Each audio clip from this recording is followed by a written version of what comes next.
Inteligência Emocional de Daniel Goleman. Capítulo 4. Conhece-te a ti mesmo. Um guerreiro samurai conta uma velha história japonesa. Certa vez desafiou um mestre zen a explicar o conceito de céu e inferno. Mas o monge respondeu-lhe com desprezo: Não passas de um grosseiro. Não vou desperdiçar meu tempo com gente da tua laia. Atacado na própria honra, o samurai teve um acesso de fúria e, sacando a espada da bainha, berrou: Eu poderia te matar por tua impertinência. Isso, respondeu calmamente o monge, é o inferno. Espantado por reconhecer como verdadeiro o que o mestre dizia acerca da cólera que o dominara, o samurai acalmou-se, embanhou a espada e fez uma mesura agradecendo ao monge a revelação. E isso, disse o monge, é o céu. A súbita consciência do samurai sobre seu estado de agitação ilustra a crucial diferença entre alguém ser possuído por um sentimento e tomar consciência de que está sendo arrebatado por ele. A recomendação de Sócrates, conhece-te a ti mesmo, é a pedra de toque da inteligência emocional. A consciência de nossos sentimentos no momento exato em que eles ocorrem. À primeira vista, pode parecer que nossos sentimentos são óbvios. Uma reflexão mais demorada nos lembra das vezes em que fomos muito indiferentes ao que de fato sentimos sobre uma coisa, ou quando tarde demais nos demos conta desses sentimentos.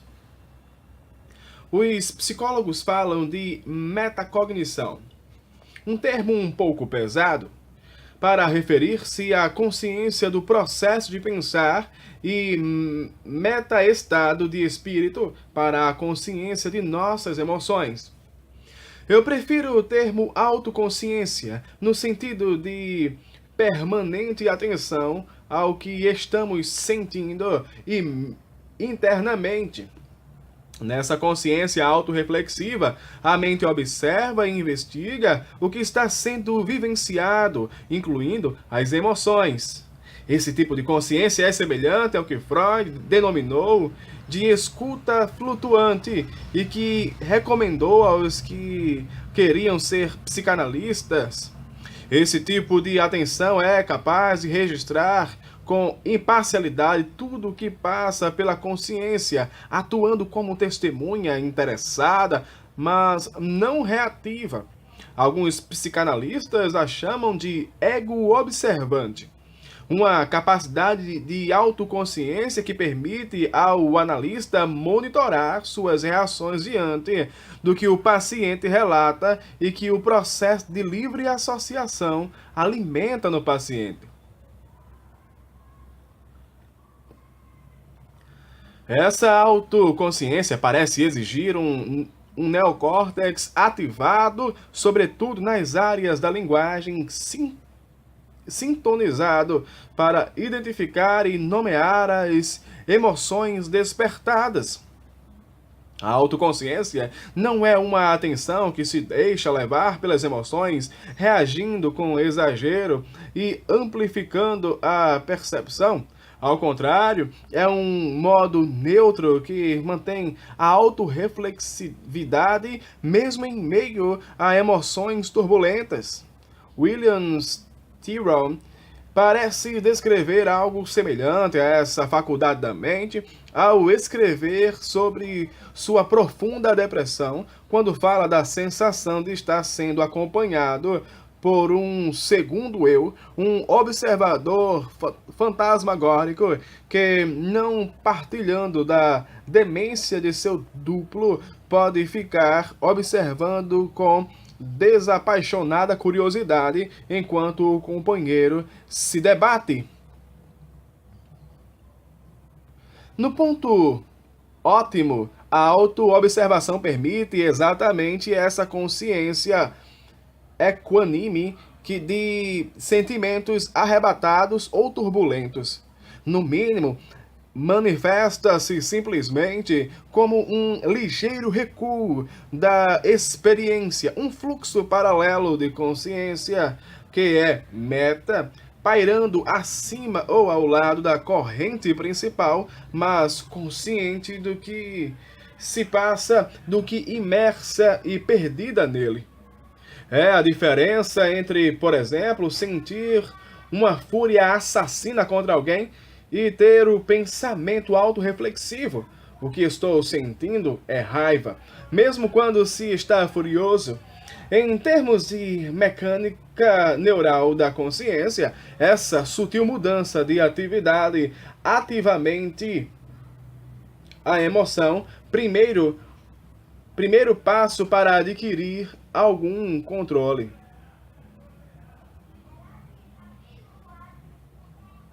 Essa sutil mudança de atividade mental presumivelmente avisa que os circuitos neocorticais estão monitorando ativamente a emoção, primeiro passo para adquirir algum controle. Essa consciência das emoções é a aptidão emocional fundamental sobre a qual se fundam outras, como o autocontrole emocional.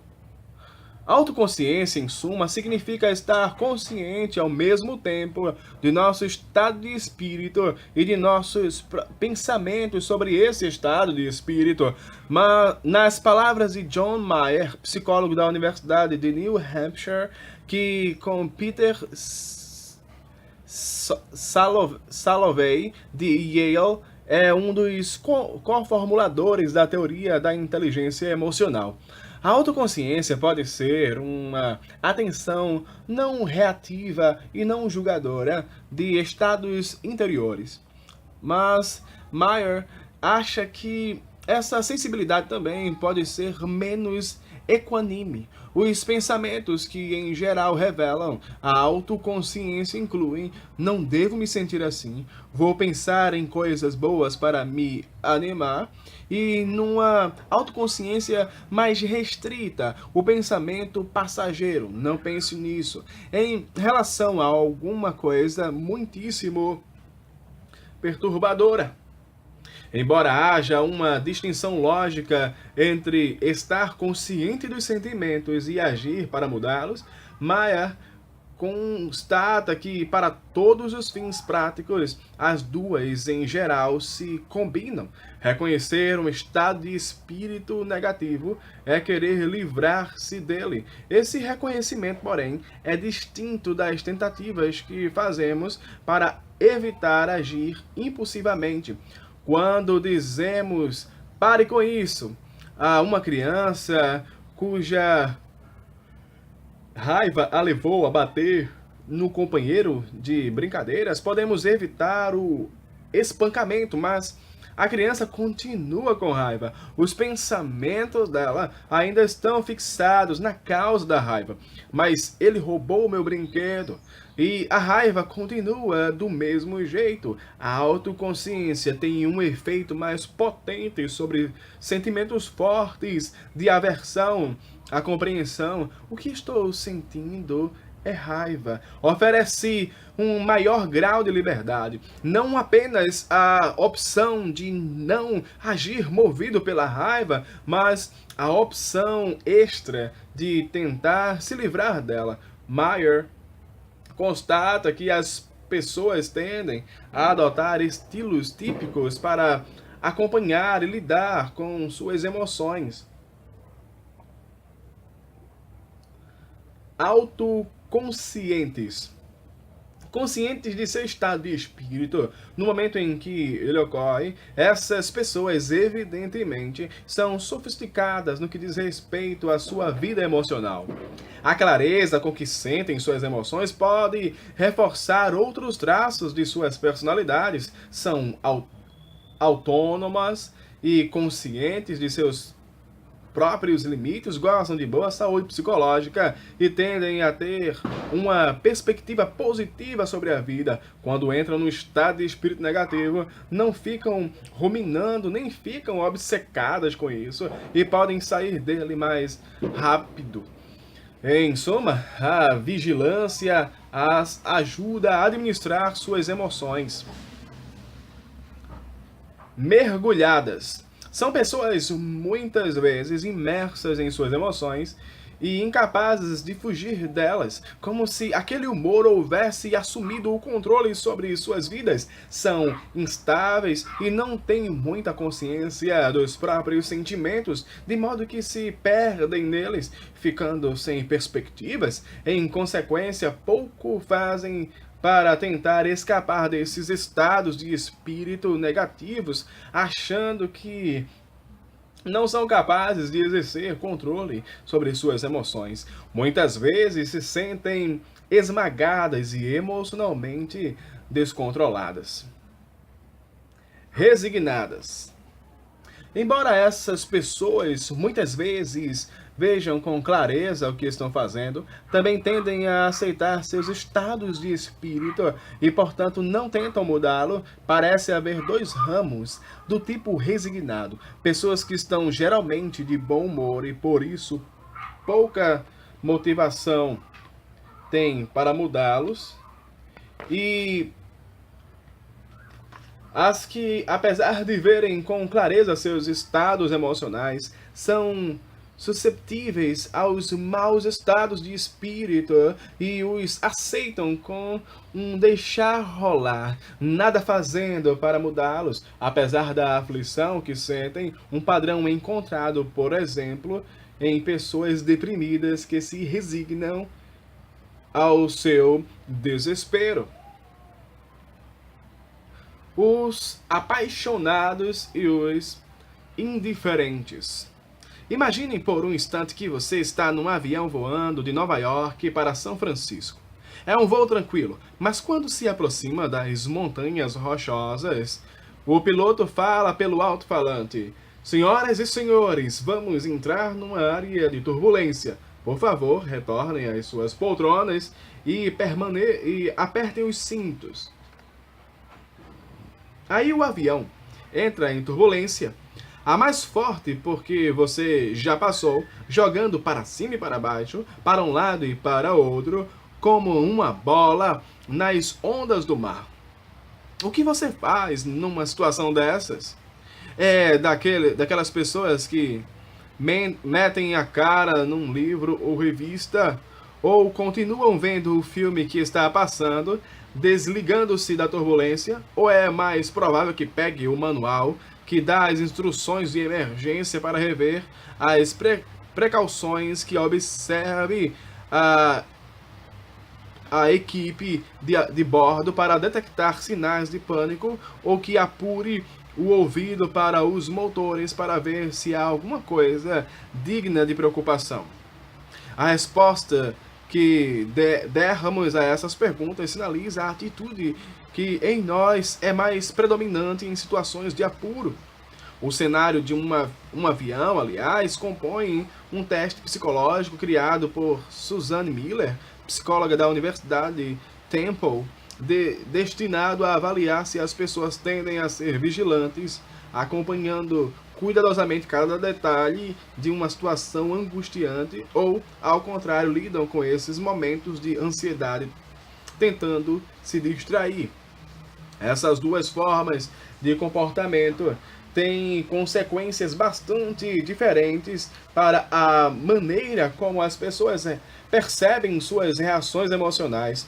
Os que se fixam nos apuros podem, pelo próprio ato de acompanhar com tanto cuidado, ampliar, sem saber, equanimidade da autoconsciência. O resultado é que suas emoções se tornam mais intensas. Os que se desligam, que se distraem, percebem menos coisas em suas reações e com isso minimizam a experiência de sua resposta emocional, senão a própria dimensão da resposta. No limite, isso significa que para algumas pessoas a consciência emocional é esmagadora, enquanto para outras mal existe. É só pensar no universo que uma noite descobre, no universitário, que numa noite descobre um início de incêndio em seu alojamento, pega um extintor e apaga o fogo. Nada de extraordinário, a não ser que ao ir buscar o extintor e voltar ele andou em vez de correr. Motivo?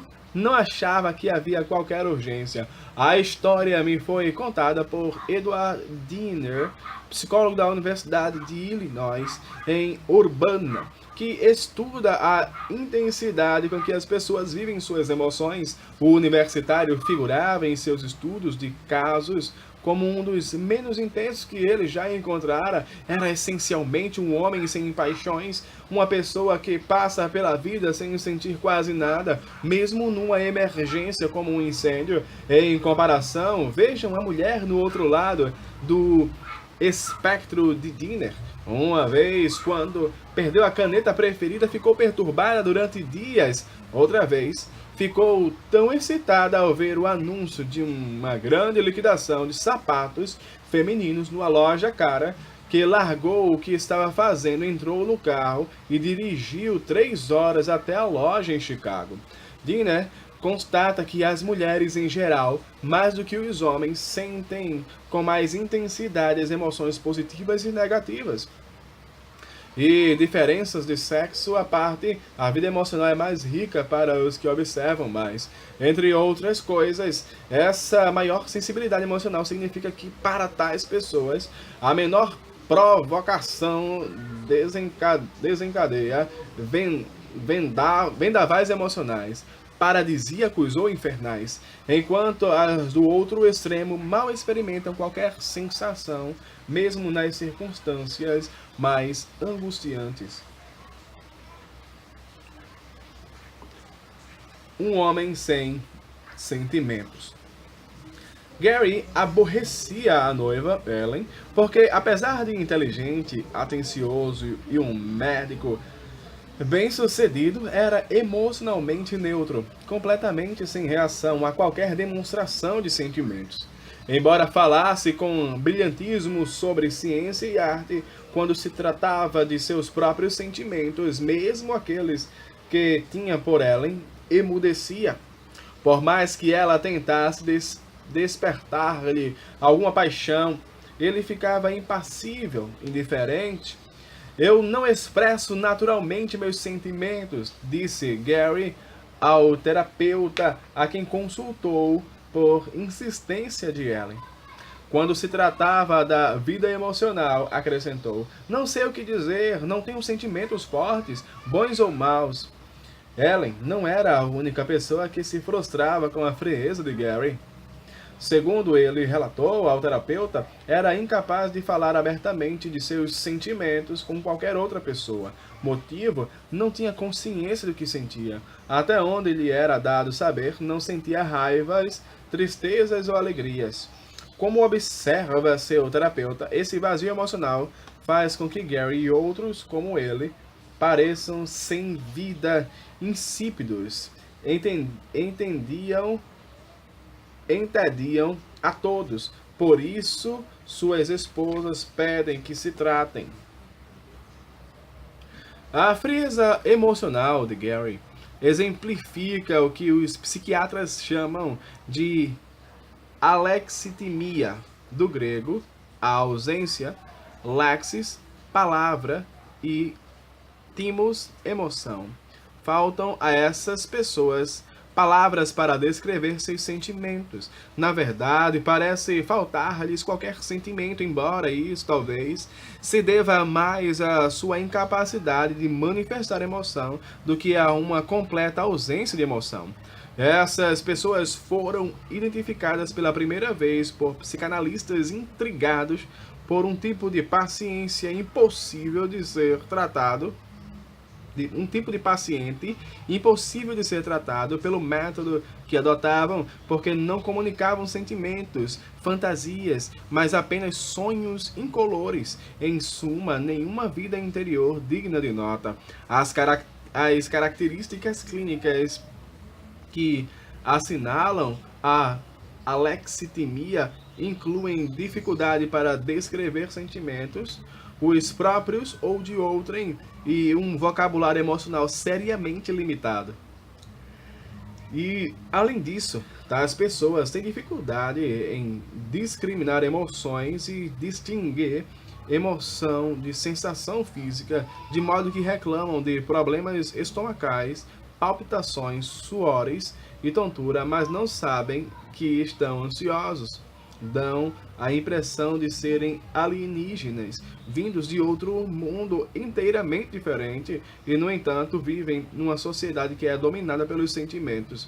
É a descrição dada pelo Dr. Peter Sifnos, o psiquiatra de Harvard, que em 1972 cunhou o termo alexitimia. Os alexitímicos, por exemplo, raramente choram, mas quando o fazem, as lágrimas são copiosas. Ainda assim, ficam perplexos quando perguntamos por que choram. Uma paciente com alexitimia ficou tão perturbada ao ver um filme sobre uma mulher com 8 filhos que estava morrendo de câncer que chorou até cair no sono. Quando o terapeuta sugeriu que ela ficasse tão perturbada porque o filme lhe lembrava a sua própria mãe, que de fato estava morrendo de câncer, ela ficou sentada imóvel, pasma e calada. O terapeuta lhe perguntou então o que sentia naquele momento e ela respondeu que se sentia péssima, mas não conseguiu expressar nada além disso. E acrescentou, de vez em quando começava a chorar, mas nunca sabia exatamente por que chorava. E é esse o fulcro do problema. Não é que os alexitímicos não sintam, mas não sabem e, sobretudo, não podem expressar as palavras precisamente quais são os seus sentimentos. Falta-lhes totalmente a aptidão fundamental da inteligência emocional, a autoconsciência, saber o que sentimos enquanto as emoções se revolvem dentro de nós. Os alexitímicos negam a ideia prática de que é perfeitamente evidente por si mesmo o que sentimos. Eles não têm a mínima indicação quando alguma coisa, ou mais provavelmente alguém, lhes provoca um sentimento. Eles acham a experiência intrigante e arrasadora, uma coisa a ser evitada a qualquer custo. Os sentimentos lhes chegam quando chegam, como um desnorteante pacote de angústia, como disse a paciente que chorou no cinema. Sentem-se péssimos, mas não podem dizer exatamente que espécie de coisa péssima sentem. A confusão básica sobre os sentimentos muitas vezes parece levá-los a queixarem-se de vagos problemas médicos, quando na verdade sofrem de angústia emocional, fenômeno conhecido em psiquiatria como somatização, isto é, quando uma dor emocional se expressa através de uma dor física, o que é diferente da doença psicossomática, em que problemas emocionais causam doenças físicas autênticas. Na verdade, grande parte do interesse psiquiátrico pelos alexitímicos está em diferenciá-los daqueles que procuram ajuda médica, pois tendem a uma extensa e infrutífera busca de diagnose e tratamento médicos para o que na verdade é um problema emocional. Embora ninguém possa ainda dizer com certeza o que causa a alexitimia, o Dr. Stephanos sugere uma desconexão entre o sistema límbico e o neocórtex, sobretudo os centros verbais, o que se encaixa bem no que temos aprendido sobre o cérebro emocional. Os pacientes com severos derrames que, para alívio dos sintomas, tiveram essa ligação seccionada, observa Sífenos, tornaram-se emocionalmente insensíveis, como as pessoas com alexitimia, incapazes de falar sobre seus sentimentos e subitamente desprovidos da capacidade de fantasiar. Em suma, embora os circuitos do cérebro emocional reajam com sentimentos, o neocórtex não pode classificar esses sentimentos e acrescentar-lhes a nuance da linguagem, como observou Henry Roth em seu romance Call It Sleep. Sobre esse poder da linguagem, se você conseguir colocar em palavras o que está sentindo, o sentimento fica sob seu controle. O corolário, claro, é o dilema do alexitímico. Não ter palavras para os sentimentos significa não tomar posse desses sentimentos. Em louvor da intuição. O tumor de Elliot, um pouco atrás da testa, era do tamanho de uma laranja pequena. Uma cirurgia extirpou-o completamente. Embora a operação fosse considerada um sucesso, as pessoas que privavam da intimidade de Elliot diziam, depois, que ele não era mais o mesmo, sofrera uma drástica mudança de personalidade. Antes, um bem-sucedido advogado empresarial não mais conseguia se manter no emprego, malbaratando as economias em investimentos infrutíferos, viu-se reduzido a morar num quarto vago na casa do irmão. Havia um padrão intrigante no problema de Elliot. Intelectualmente, ele continuava brilhante como sempre, mas empregava seu tempo de uma maneira terrível, perdendo-se em detalhes sem importância. Parecia ter perdido qualquer noção de prioridade. Quando chamado a atenção, ficava indiferente. Foi despedido de uma série de empregos em que trabalhava como advogado. Embora extensos testes intelectivos nada indicassem de errado em suas faculdades mentais, ainda assim, ele foi procurar um neurologista, esperando que a descoberta de um problema neurológico lhe desse os benefícios de invalidez a que se julgava com direito. De outro modo, poderia concluir-se que era apenas alguém se fingindo de doente para não ter de trabalhar. Antônio Damasio, o neurologista a quem Elliot consultou, ficou impressionado com um elemento ausente no cérebro, no repertório mental dele. Embora não houvesse problema algum em seu raciocínio lógico, na memória, atenção ou qualquer outra capacidade cognitiva, Elliot era praticamente indiferente ao que sentia em relação ao que lhe acontecia.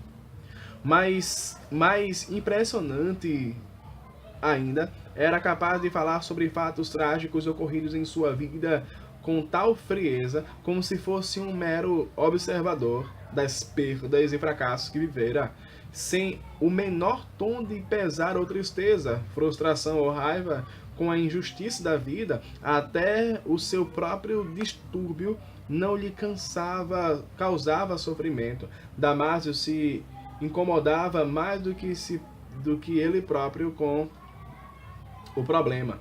A origem dessa inconsciência emocional, concluiu Damasio, fora a remoção, junto com o tumor do cérebro, de parte dos lobos pré-frontais de Elliot. Na verdade, a cirurgia cortara várias ligações entre os centros inferiores do cérebro emocional, sobretudo a amígdala cortical e circuitos relacionados, e as capacidades de pensar do neocórtex. O pensamento de Elliot tornara-se igual ao de um computador, capaz de executar todas as etapas para solucionar um problema, mas incapaz de atribuir valores às diferentes possibilidades. Toda opção era neutra, e esse raciocínio totalmente desapaixonado suspeitava Damasio era o núcleo do problema de Eliot, a reduzidíssima consciência dos próprios sentimentos em relação às coisas tornava falho o seu raciocínio. A incapacitação se revelava mesmo em decisões rotineiras. Quando Damasio tentou marcar dia e hora para a próxima consulta, Eliot não sabia que decisão tomar.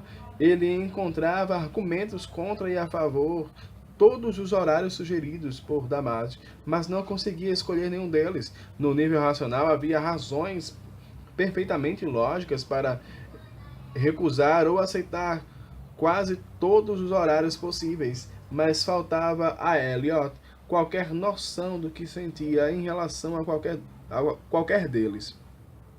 Sem consciência de seus próprios sentimentos, não tinha qualquer preferência.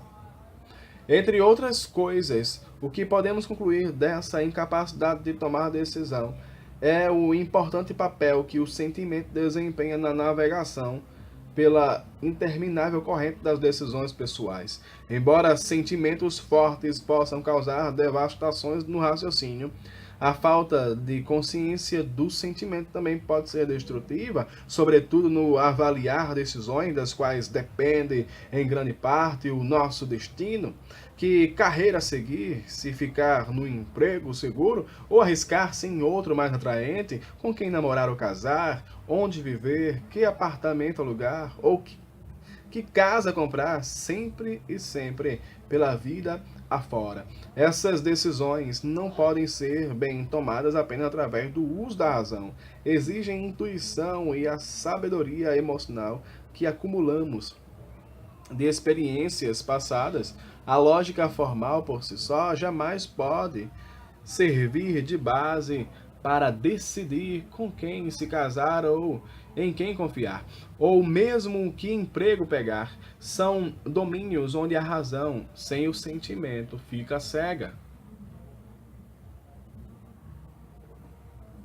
Os sinais intuitivos que nos orientam nesses momentos vêm sob a forma de impulsos límbicos das vísceras que Damasio chama de marcadores somáticos, literalmente intuições.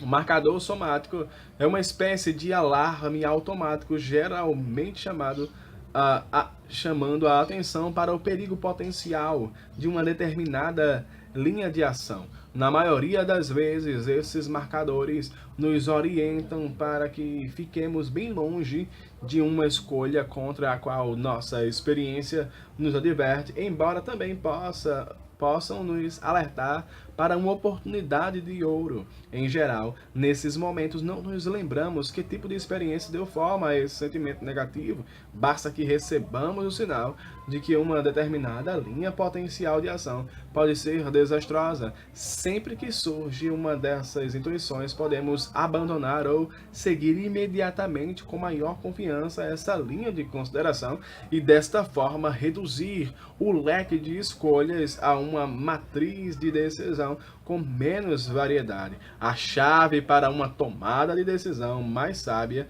é, em suma, estar mais sintonizado com nossos sentimentos.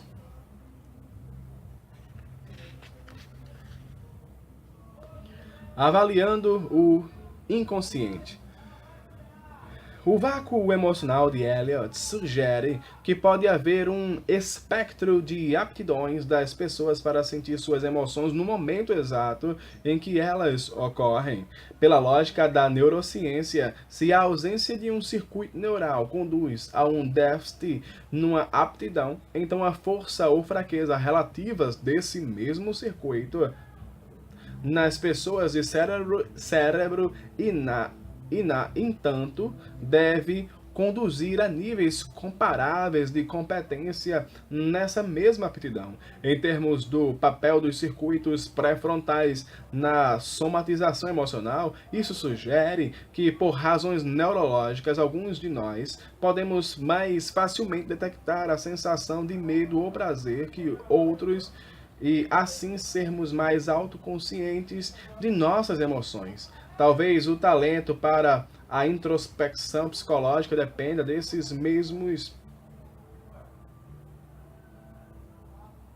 circuitos. Alguns de nós estamos mais naturalmente sintonizados com simbolismos mentais específicos, a metáfora e o símile, juntamente com a poesia, a música e a fábula, são todos moldados na linguagem do coração. Também são os sonhos e mitos em que vagas associações determinam o fluxo da narrativa seguindo a lógica da mente emocional. Os que têm uma sintonia natural com a voz de seu coração, a linguagem da emoção, certamente são mais capazes de articular as mensagens dele, quer sejam romancistas, compositores ou psicoterapeutas.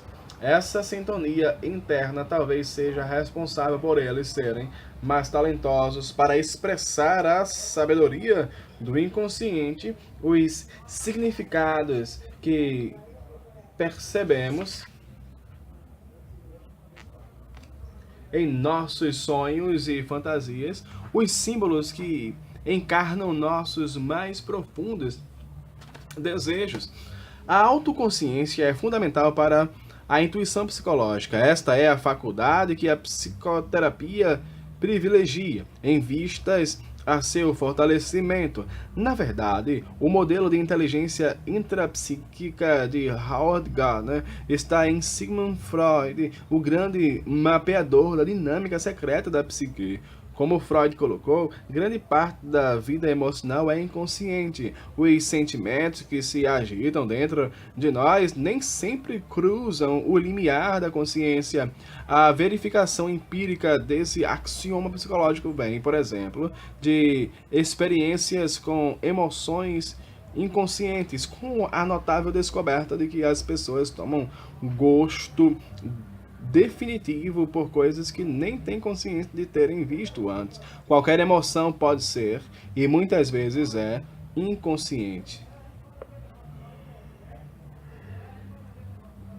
Os primeiros sinais psicológicos de uma emoção ocorrem geralmente antes que a pessoa esteja conscientemente a par do próprio sentimento. Por exemplo, quando são exibidas fotos de cobras a pessoas que têm medo de cobra, sensores em sua pele detectam o surgimento de suor, que é um sinal de ansiedade, embora elas digam que não sentem medo algum. O suor aparece nessas pessoas mesmo quando a imagem da cobra é mostrada rapidamente, de forma que não haja tempo para que fixem na consciência de forma exata a imagem que acabaram de ver, e muito menos percebem que estão começando a ficar ansiosos.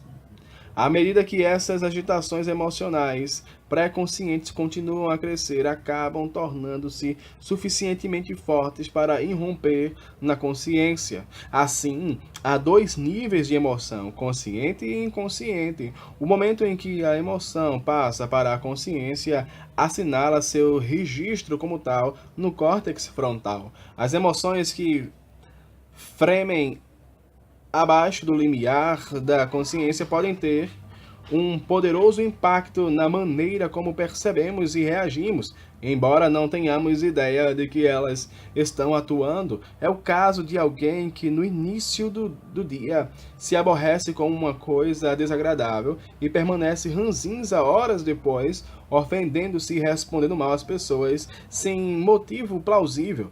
É possível que não perceba a sua continuada irritabilidade e ficará surpreso se alguém chamar a atenção para ela, embora esse sentimento esteja pouco aquém de sua consciência e justifique suas respostas bruscas.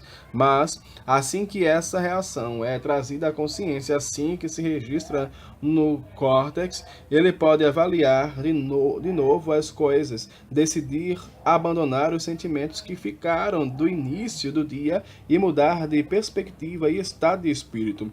Desta forma,